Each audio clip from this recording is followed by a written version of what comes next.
Okay, and the broadcast has started. Oh yes, there I am. Okay, should back up a little bit.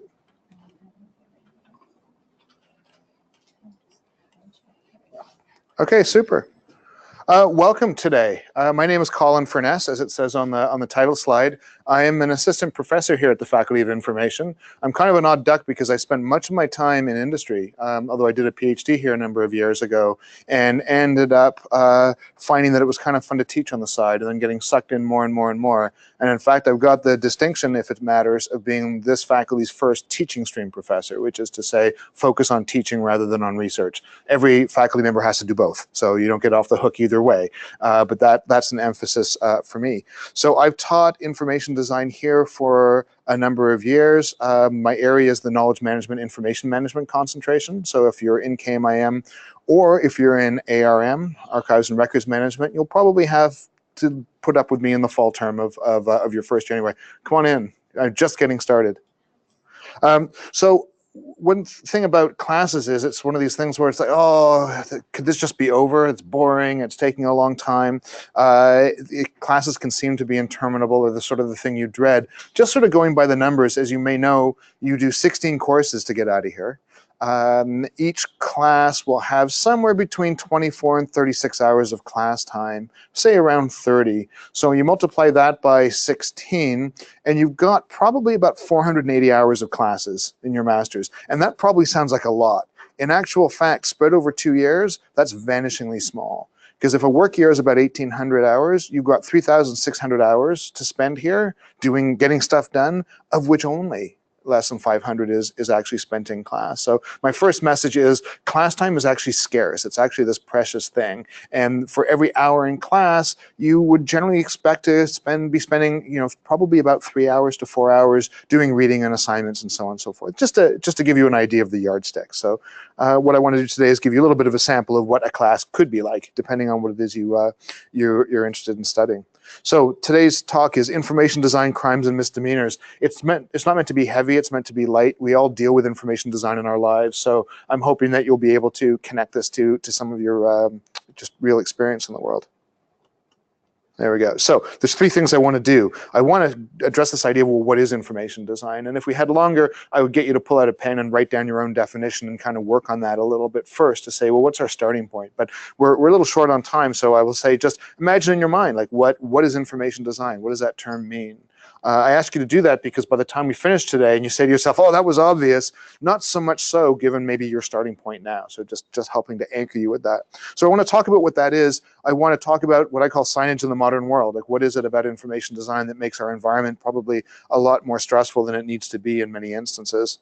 And then what does high quality information design look like? Where should we be orienting toward to try and, well, I'll just say it, make the world a better place? So first of all, what is information design?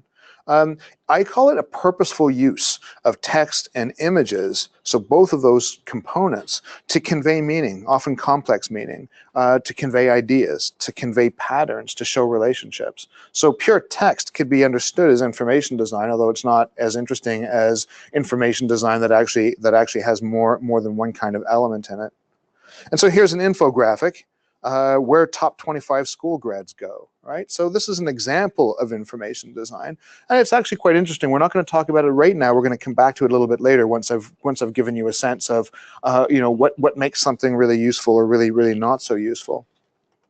But the idea of design, to be clear, implies that information display is shaped somehow, that it's shaped for a specific purpose, for an audience and also a context. So to understand this infographic, I think we would really want to get a sense of, or to evaluate its quality, we want to get a sense of, well, what's its purpose? What's it actually trying to say, and to whom is it trying to say it, and in what environment is it trying to say it? And I think there's some good and perhaps some less good things we might say about it, but as I say, we'll come back to that. But this idea of information design and design being this important word is that, excellent design, if it needs to be situated to a purpose, an audience, and a context, it does kind of need to be idiosyncratic. And it's very problematic to take an infographic out of context and say, hey, this is really good or this is really not good, because we can't just rely on universal principles of design. That said, there are some really interesting universal principles of design. And when you mess with them, you end up with problems. In other words, it Guaranteeing bad design is easy. So this is something that you've all encountered, right? Elevator door buttons, right? So the story that's happened to all of you, I know it's happened to all of you, is you get in the elevator, the doors are closing, and maybe there's a little old lady trying to get to the elevator in time so she's not late for her appointment, and she reaches, and you want to be helpful because you're a decent person, and your hand goes toward the buttons, and everything goes into slow-mo, and you are unable to select the right button before the door closes, and that poor little old lady thinks you were mean, and you feel ashamed of yourself, and the whole thing's dreadful. What's going on when your hand slows down is that your brain is being overwhelmed by the information design here. So simple, yet so complicated. In other words, well, you can look at it and say, you know which one's the door open and door closed. But in that moment when you need to decide quickly, which is exactly what these buttons are designed for, the problem is the way your brain works is those two graphics of those two triangles and that one stripe, your brain turns out it sees them in exactly the same way. That your visual cortex processes those as almost identical. Same shapes, same positioning, same lines, same size, same color, same background, same everything. There's just one little difference, 180-degree flip. And it takes your visual cortex a long time of your eye literally going back and forth, one to the other, to the other, to the other, to the other, slowly figuring it out, even though these are familiar. It's that hard, such that you can't even select the right one of two buttons to get the very simple act done of allowing elevator doors to stay open for that little old lady to come in. The power of information design is absolutely, it can be literally that dramatic in terms of how we negotiate our physical environment. So if you violate these sorts of rules, you guarantee bad design. And we don't have time to get into it in great detail, but let's just say that's a really bad example of information design. Such a simple thing, one button's for open, one button's for closed, and yet it completely hobbles you, and it hobbles everybody. So let's look at two important facets of information design. The first one is graphs, and yes, true, that's not actually a graph, though I like it. And typefaces, all right? So how we express text and how we express information in graphical form. These are two things I want to go over today at a fairly high level. And to start, well, let's meet William Playfair, who was a Scottish engineer, also a statistician. You know, there's a book, How the Scots Invented the World. He's one of the entries in there. There he is, William Playfair. Really interesting guy. Among other things, invented line graphs, invented bar graphs, pie charts, area graphs. Graphs didn't exist before William Playfair came on the scene. Okay? He also participated in the French Revolution just because he didn't have enough to do. Like seriously, he helped to storm the Bastille, just thought it was a good idea. And here's an example of his work. It's a beautiful piece of work, actually. It shows something quite complicated, how the trade balance in the UK, or in England, I guess at the time, in the 18th century evolved and changed. So he has two lines there. One is the line of imports, which is labeled, that's a yellowish line, and the other is the line of exports. So he's graphed these, and he's colored in the gap to show the shape. So by year, you can actually see the magnitude of the difference as well as the trajectory of each one. And something happens in the 1750s that causes exports to go way, way, way, way up. And so in an instant, you can actually really grasp a whole bunch of macro and microeconomic data for an entire country across almost an entire century. That tells a really compelling story. That's a lot better than the elevator buttons. Takes you longer to figure out, I think, which elevator button to push than it does to understand a pretty significant trend, as I say, across an entire country over the course of a century. So how you do these sorts of things and how you explain them is pretty important. So that's graphs on one hand, and we'll come back to images in a moment. But let's switch over to typography for a moment. And you've all heard of Gutenberg, right? The Gutenberg press, right? This was heralded as one of the great propellants in human history of being able to propagate the written word and increase knowledge and information everywhere. So Gutenberg didn't just invent the printing press, he invented typography. He invented the concept of set type. And his very first typeface actually imitated the way monks used to write. And if you're a monk, you had some pretty fancy handwriting. And so blackletter was the name of the typeface. And that may look familiar to you, sort of see it and sort of fancy. It's really hard to read. I mean, that's the alphabet you can just barely tell, right? Uppercase is even worse than lowercase. The numbers aren't so bad. And it turns out that there's some specific reasons why that's actually very, very hard to read. One main one is that you've got such a huge difference between the thick strokes and the thin strokes. That actually gives your visual cortex a really hard time of perceiving a single item like a letter. So that turns out to be a bit difficult. However, he still gets the kudos for inventing typeface, even if he didn't understand at the time that he was actually inventing something that was remarkably, and I'll say needlessly, hard to read. Because Nicholas Jensen comes along and invented the Roman typeface. You all heard of Times New Roman typeface. So that starts with Nicholas Jensen. And what did he do? He looked at Roman ruins and he said, you know, those Romans carved some beautiful letters. Really gorgeous letters. And this is the idea of the serif typeface that actually has these little ornamentations at the edge of letters that help define the shape, a little extra weight where letters come to an end. And it turns out that makes things quite readable.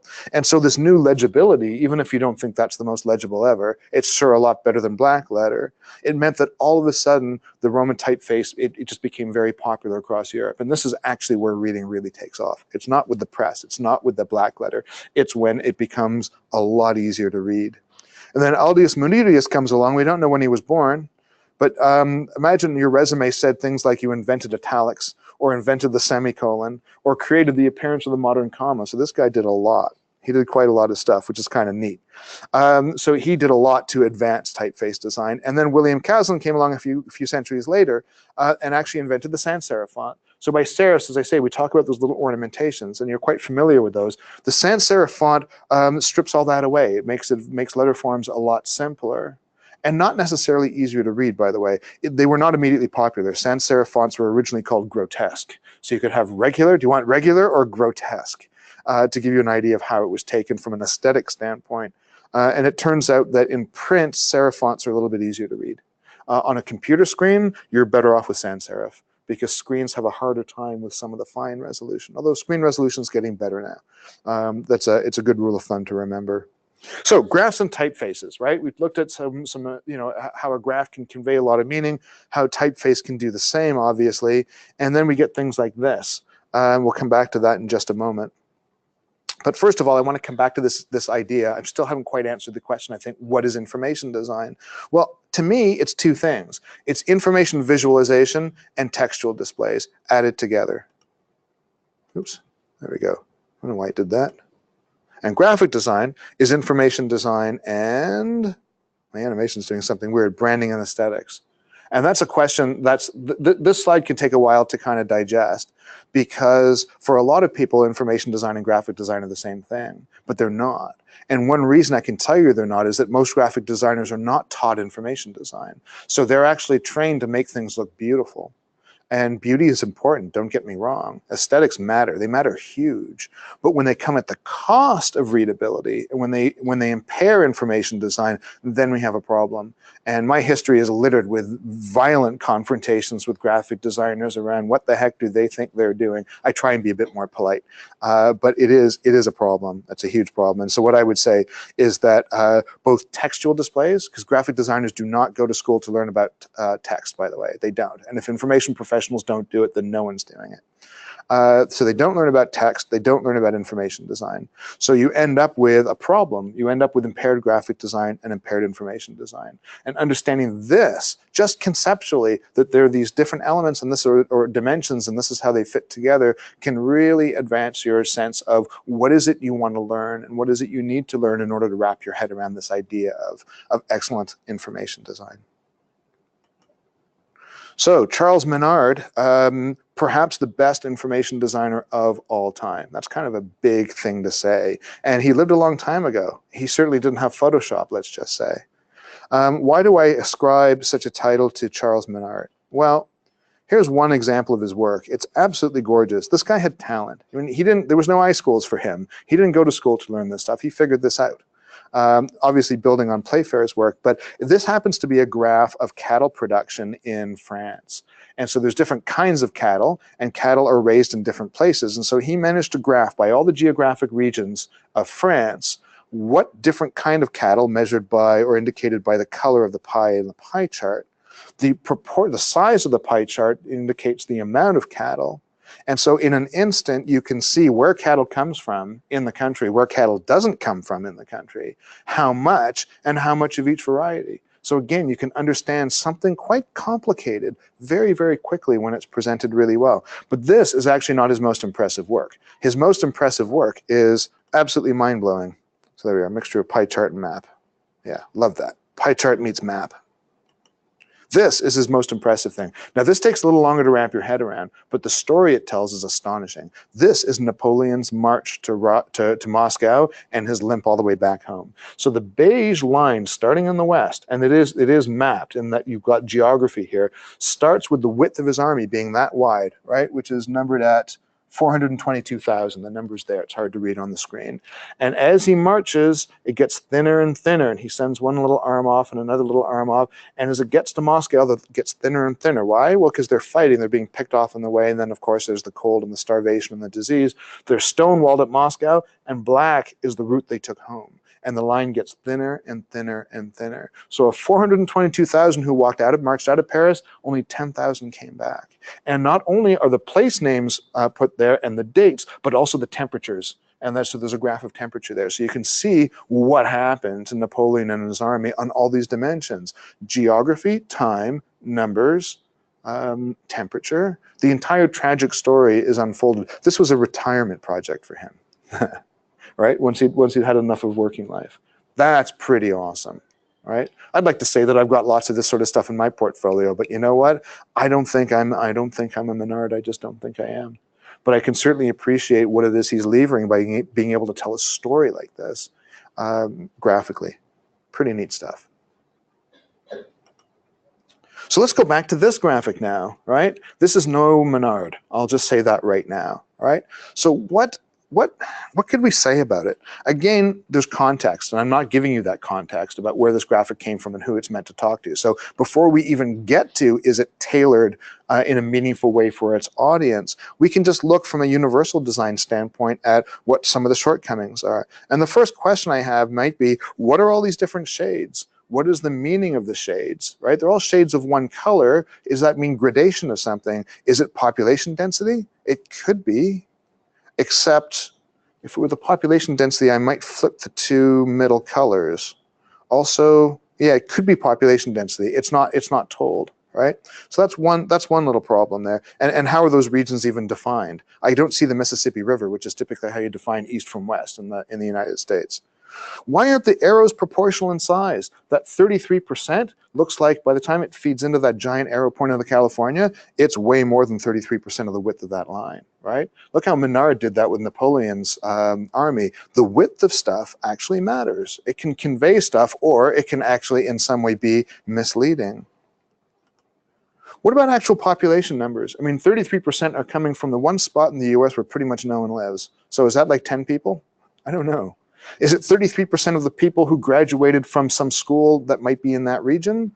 Or is it 33% of the people who end up moving to California? It's 33% of what? I can't actually tell. And there's nothing in there that's going to tell it for me. And what about where these schools are? This is incredibly unclear to me. There's not a lot of schools in the middle of the US. There's not a lot of anything in the middle of the US, right? So what does this mean? And is no one leaving California? Really? Not one person? No one. No one's leaving California? I mean, I know the weather's great, but really? I'm not so sure that's true. And are these statistics, do they include people moving home again? Or are they people who actually grew up in a certain place? So what kind of migration is this even measuring? This may say, for example, and I don't believe this, but the schools in California are so horrible that the entire state leaves to go to school, and then when they're finished, they come back again. This could be telling that story. I don't know. I mean, that's not plausible. I think there's some amazing schools in California, but it's just not clear, just not clear. Okay. So let's talk about signage in the modern world now. Let's look at some of our everyday experience. And does anyone know what traffic sign that could possibly be? No detonating your car. No barbecuing in your trunk. Yeah, it's a weird one. It turns out that it means you're not supposed to be carrying flammables in your car. So if you're getting onto a ferry, no propane tanks in your trunk. Not great, right? It's alarming, and whatever it is, you're not supposed to do it, but it's a little bit unclear. So there's a lot of knowledge about how to do really great information design, and the big problem is as I sometimes say, hidden in books.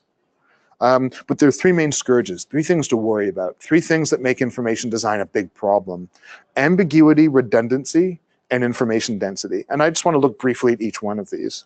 There's an example that's ambiguous and redundant. I'm not sure it qualifies as being dense, right? But as soon as you encounter a sign like that, you need to stop and try and figure out what it means. See, that's kind of the opposite of what signs are supposed to do. Signs are supposed to tell you something, not pose a problem for you to then to have to go and solve. So we can say that's, regardless of what exactly that's trying to do, it's doing a lousy job.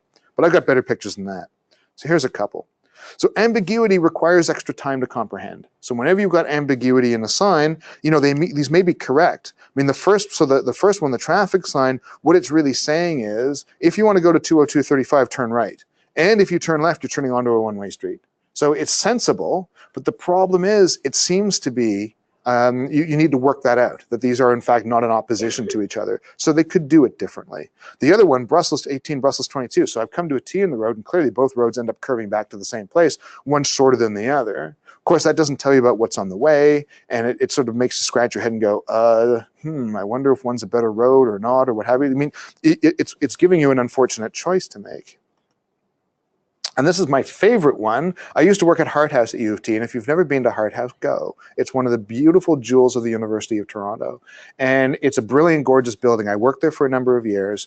I had this gorgeous office, and I thought, no matter how many billions of dollars I make, I'll never have an office this nice. And so far, I've been right. Brilliant building, but the designers, the architects never put bathrooms on the main floor. Bathrooms were not supposed to be in the main floor back then, and people didn't worry about accessibility. So as you walk into this gorgeous building, there were two of these. Now there's only one, and it's harder to find. But one of these on this pillar, just as you walk up these partway up the stairway, and you can see the information desk behind you, and it's saying, because you're on the stairway, restrooms either keep on going up or go back down the stairs. So it's clear what it's saying, but to stand around and watch people come into the building, stop, stare at the sign, ponder the sign, go right past the sign to the information desk and say, can you tell me where the washrooms are? Because this is suggesting that there's information missing. Is it men's upstairs, women's downstairs? Is one better than the other? Is one near? Is one further away? So something as simple as, hey, where's the bathroom, can be defeated by a sign that is correct, but also includes that ambiguity. So ambiguity is something we really don't want to have. Redundancy, on the other hand, also requires extra time, but a different kind of time. Rather than trying to solve a problem, we need to compare choices. And that sign to Brussels could be argued to be redundant as well as ambiguous. You could probably put that one in the other bucket. Again, this one with the arrow says, the big yellow one essentially says, you're at a T. You can't go straight. You can go left, you can go right, but you can't go straight. And the other two signs are saying, essentially, if you turn left, you're turning onto a one-way street, and if you're turning right, you're turning onto a one-way street. So it's perfectly logical, but again, you're driving in a car. You're driving like 2 tons of machinery that might be moving at highway speeds. This is a bad time to confront people with that kind of redundancy. They don't actually need the one-way signs. They can get the one-way signs. You can show them they're on a one-way road once they make the turn. Much better to help them figure out which turn to make, right? The one on the right, the thing on the right is actually, if you can believe it, is an elevator panel. So that's inside an elevator.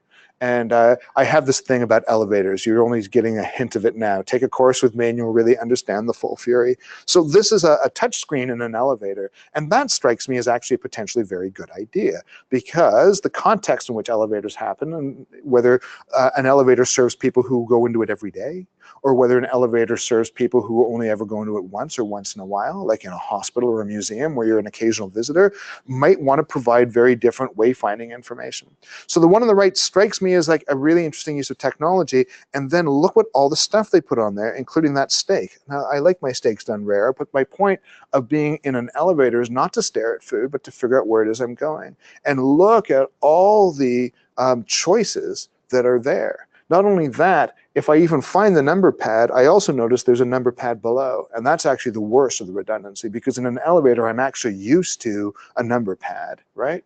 So I'm not even sure that I would immediately notice that that's a touchscreen, because that's not normal. It's new, it's novel. And novelty is great, but novelty comes at a cost, because it can be somewhat confusing. So I've got 2 sets of controls. They're redundant. And one of them actually has quite a lot of redundancy on it.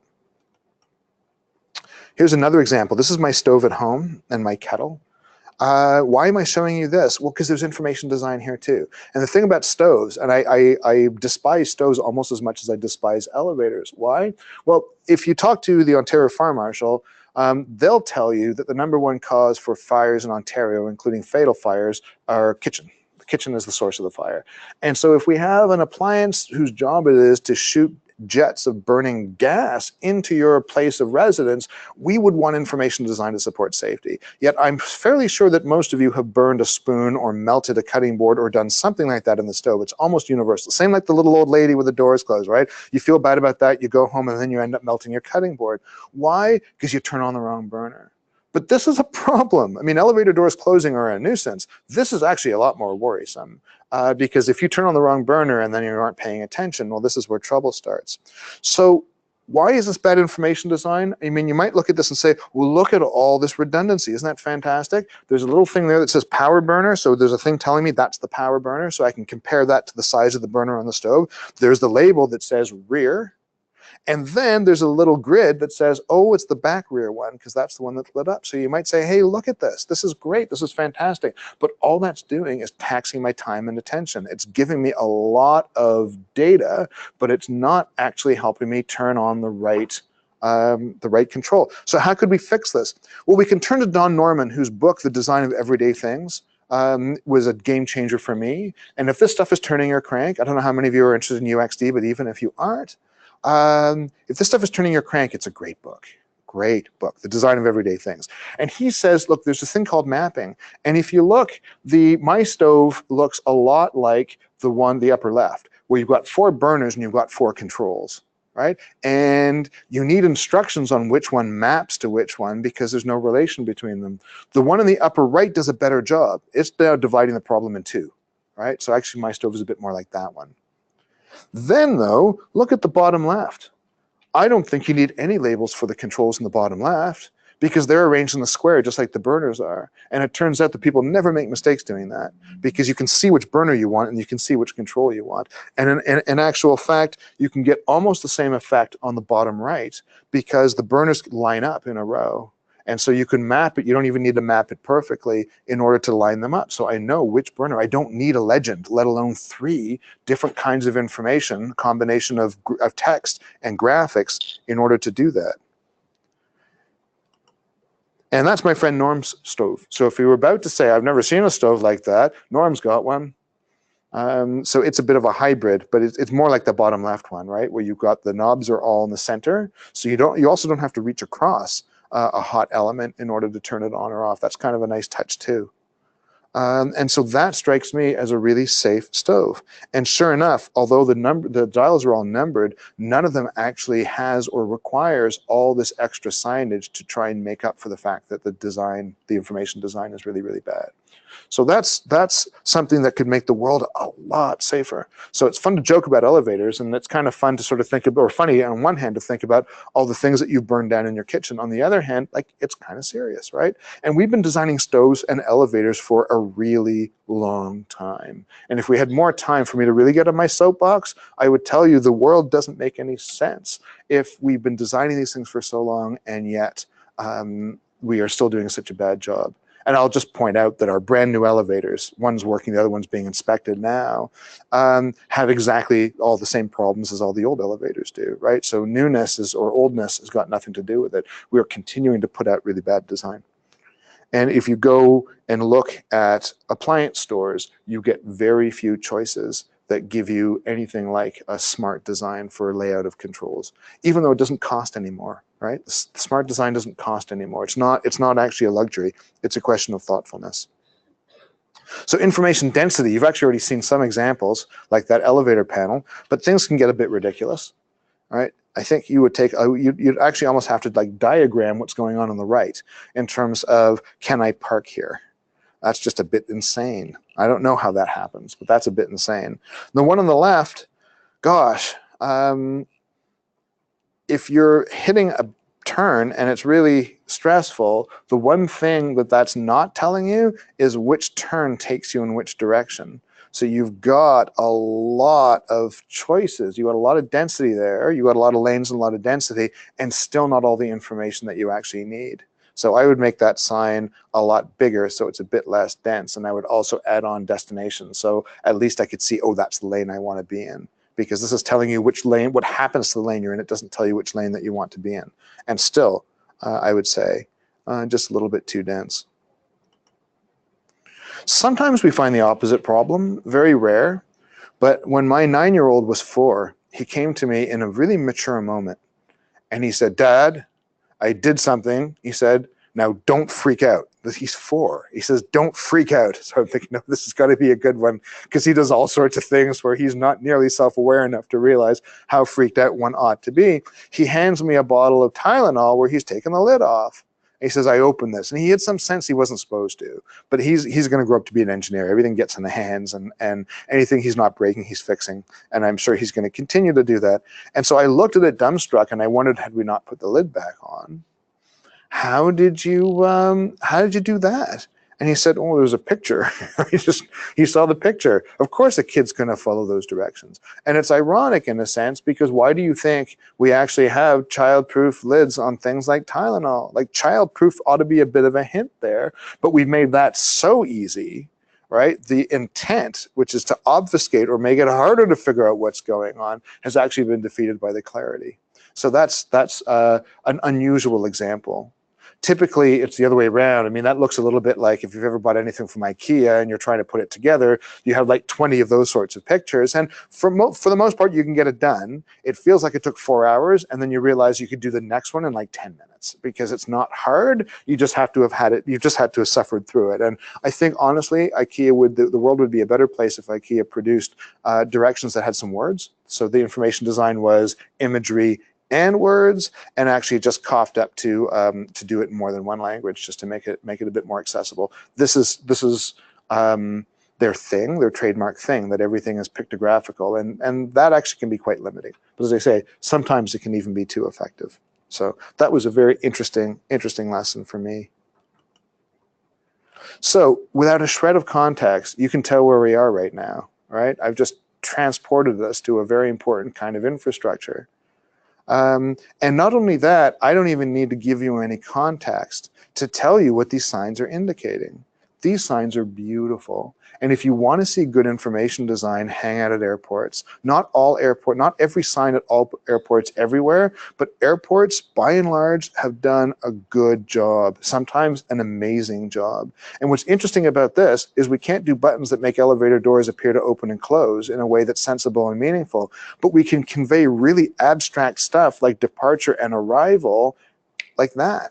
Not only that, it almost has the same problem as the elevator door buttons, because those are two images, right, that are almost the same. Your eyeball will see them in similar sorts of ways, but they're not, right? They're actually not. They're different shapes. The tail is higher, the wing is a different shape. In other words, these drawings are actually depicting motion. So what you're seeing are not two almost mirror images of each other. You're seeing two objects in motion. And when you see an object in motion like that, there's a whole principle around that.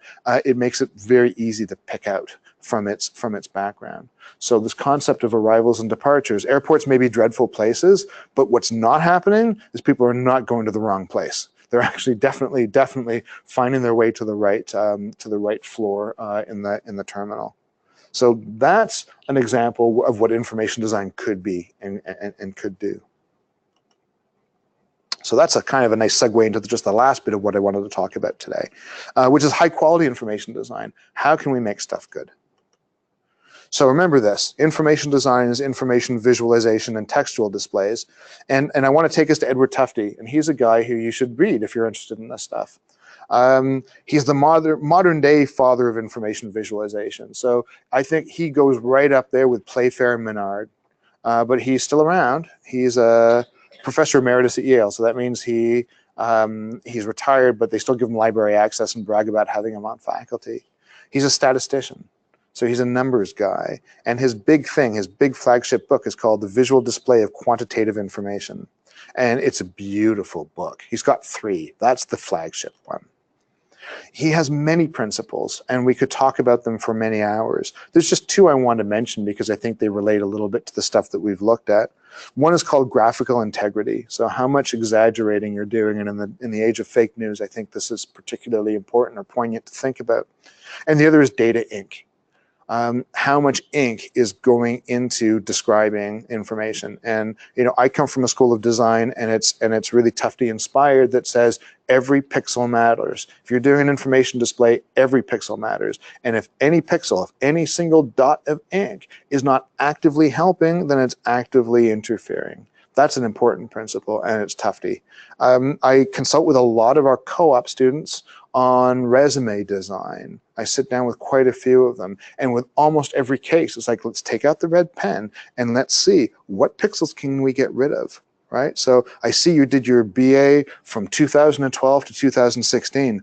I, as the employer, couldn't care less what you were doing in 2012. Let's just scratch that out and have BA 2016. That's much more impactful, right? That's what you're trying to say. You're trying to say you got your BA in 2016, and you think maybe it's important to show that you were there for the 4 years, but not for the reader. So that's an example of reducing data ink in order to convey the same thing. But let's look at a couple of examples. So graphical integrity is measured by what he calls the lie factor. And again, in a post-Trump world, I think this matters more than ever. So in other words, what he's saying is graphics can distort the underlying data, just in the same way that 33% line coming from somewhere around the Midwest in the US to California, it was some kind of lie. We're just not even sure what kind. We know very few people live there, and we didn't know 33% of what, but we definitely knew that line was too thick for the 33% it purported to represent.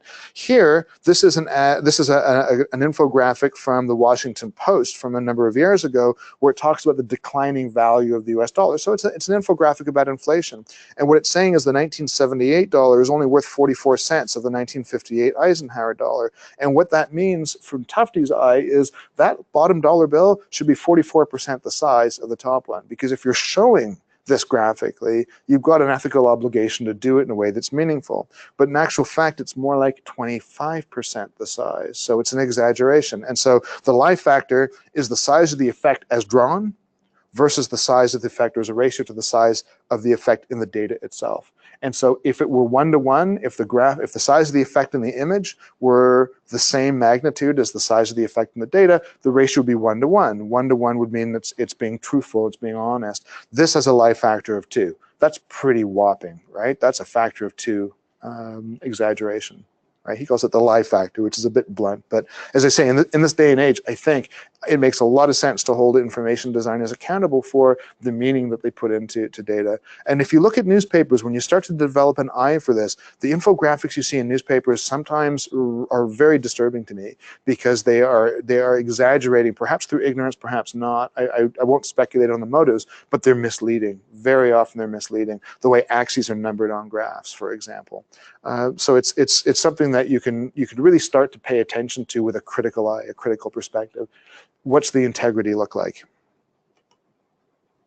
So that's, yeah, from the Washington Post.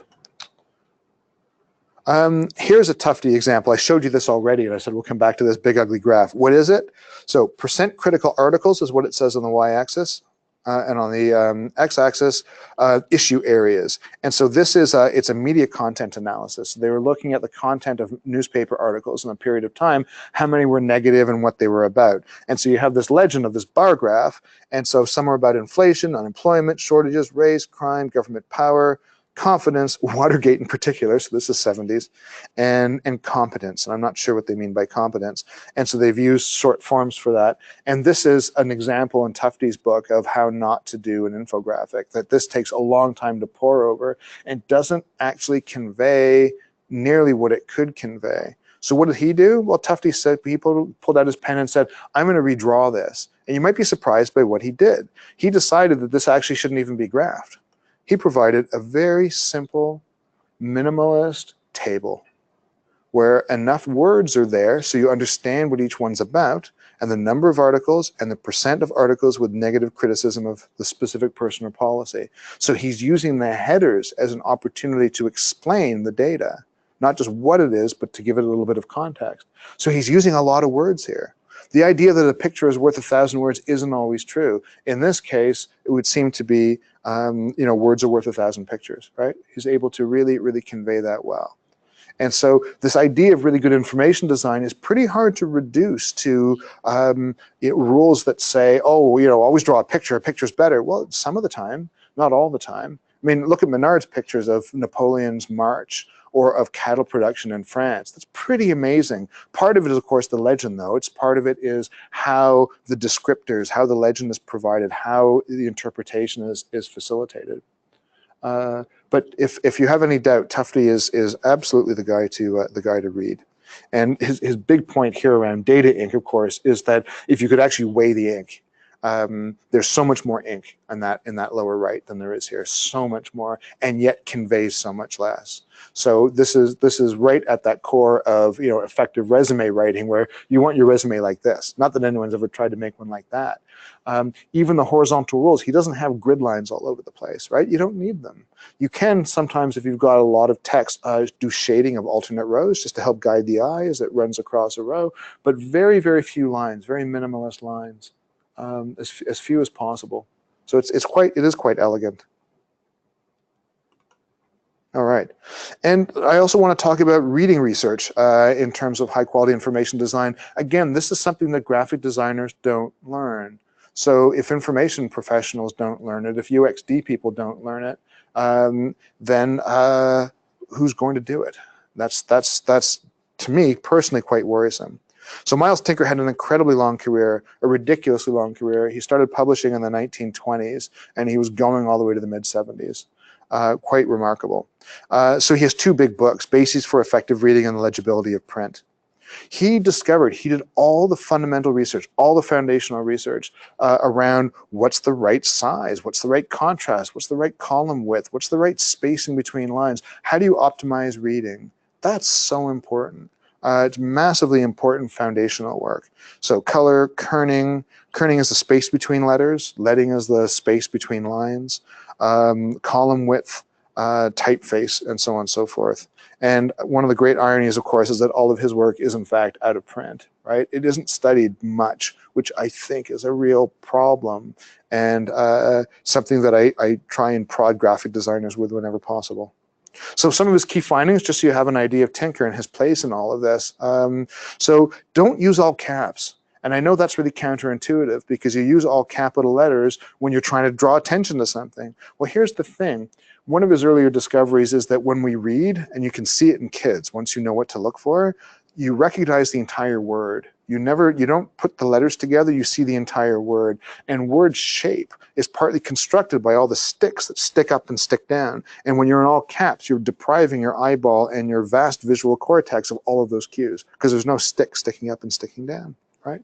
So some of his key findings include that all caps make reading slower. It decreases reading speed by about a factor of 2. So it makes things hard. Now, one word like stop and a stop sign, okay. But any more than that, and you're making it really hard to read. Font color doesn't much matter. Pick whatever font color you want, although there's reasons to avoid blue. That's a conversation for another time. Font color is not important, but what's hugely important is the high contrast with the background. So a graphic design mistake is to have a font color and a background that are not sufficiently different. White on dark, dark on white, pick your poison, but contrast is what matters. Italics are really hard to read. Bold makes no difference. Okay? The reason for italics is actually when you make letters slanty, you can actually cram them together. So it allows you to fit more words onto a line, but that doesn't improve readability. In fact, it slows it down. So again, bold is a way to go when you want to emphasize something. Not all caps and not italics. Generally, 11-point font size is what you want, although for different typefaces, what amounts to 11-point can vary a little bit. That assumes a 4-inch wide column of text. And it turns out that a 4-inch wide column of text happens to be optimized for reading speed. So that's like this. So if you actually think about essays you write on an 8.5 by 11 with 1-inch margins, you're writing about 6.5 inches wide of columns, right? That's suboptimal. 4 inches is better. You start doing that in your essays and people will think you're a little bit weird, even though or they might accuse you of wasting paper. So I'm not saying that you start to format that, but I had one student who did, and it was a beautiful reading experience.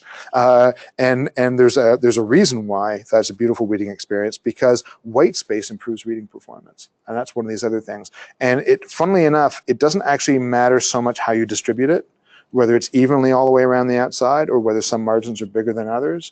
But if 50% of your page is white space, your brain is happiest. That's quite remarkable, and hardly anyone does that. And again, on resumes, I hear people say, isn't it supposed to fit on one page? It's like, no, it's supposed to be readable. It's supposed to be convey the right information to the right person at the right time. And if you've got tiny, tiny margins because you're cramming all this stuff onto one page, you are undermining exactly what it is you're supposed to be doing. So these kinds of insights, I think, matter quite a lot. So some simple street signs, very badly designed. I love my street signs. So we can look at that and say, ah, yes, there's a little bit of ambiguity. Free parking this way, unless you're a motorcycle, or it's all free parking and motorcycles turn right. If I'm on a motorcycle, do I have to go straight if I want to park for free? It's just not clear, right? So again, it's that ambiguity. So we have very bad street signs, yet sometimes we have these beautiful examples of such highly complex data visualizations. It's pretty remarkable the difference in the power, the ability, the beauty, frankly, of bad design versus good design. So going back to these, this is often ignored or undervalued by practitioners. So whenever you're talking to graphic designers, you want to be able to say, hey, you know what really matters? Effective information design that is then wearing the clothing, the skin of the branding and aesthetics that are really important. And to put graphic designers in their place, and I hope I'm not talking to a room full of graphic designers, to put them in their place, they need to take direction on information design so that they can do the best possible job in branding and aesthetics, right? Because I'm not a branding guy, I'm not an aesthetics guy, I'm not a graphic designer. I absolutely couldn't draw a straight line with a ruler, there's no chance. But I am an information design person. So seeing those skills as belonging to two different brains or two different bodies most of the time is I think, a really important start. And just finally, I love this particular illustration of dogs by a guy named David McCandless. He's really worth looking at on the web. He's a self-taught information designer. He's no Menard, but he's pretty good. He's got some really interesting drawings. So here, he's got all these dogs rated on two scales. One is how popular they are, so the higher up, the more popular. And the other is, and by the way, that's poor contrast, that's hard to read. So he's not perfect. And along here is what's overlooked treasures versus rightly ignored. So it's how objectively, from his objective measures of these things, intelligence, longevity, ailments, cost, grooming, appetite, and data. So that gives you the data score. So every breed's been assigned a data score that's high if they're fantastic and low if they're not. So clearly there's not a lot of dogs here. So that makes sense because they would be poorly rated and simply not popular. But obviously the field's pretty crowded up there. And it's very, very interesting. And you can mouse over online and get a bit more information on these breeds. And if you're really astute, you'll see somewhere hidden there in the upper right area is a green silhouette of a cat, just facetiously tucked in there. I don't know if you could see it. It's right near if you see the Brittany and the Border Collie in the far right, and then move your eye just a bit to the left, there's a little green kitty cat. And David McCandless has been, it's a good name to know, his website. Well, he's got two books, Information is Beautiful and Knowledge is Beautiful. But if you just Google David McCandless, you can find his website. He's got some beautiful, beautiful, beautiful examples, really interesting stuff that gives you a sense of what you can do online, because paper and print displays are obviously quite limited compared to what you can actually do on a computer screen. And I see it's 4:20, so I'm done. And I'll conclude with just an invitation, which is to say I'm teaching a Designing for Knowledge work course this summer. It's probably going to be on Tuesday nights. That's not been settled yet. But if you want to come to a real class this summer, email me. That's me. And I'll tell you, I have to be sure that there's space. There's almost like physically space in the classroom. There usually is. And maybe pick a night where it's a little bit more interesting, or not one where you really needed to have been there the week before. But if you would like to, the invitation's there. For what is probably, when I say probably, I really hope it's Tuesday nights, and that's what I've asked for. That will make my life sane. So that's all I had for today, and I hope I get to see some of you in the summer, and I hope I get to see all of you in the fall. Yeah, so thanks a lot.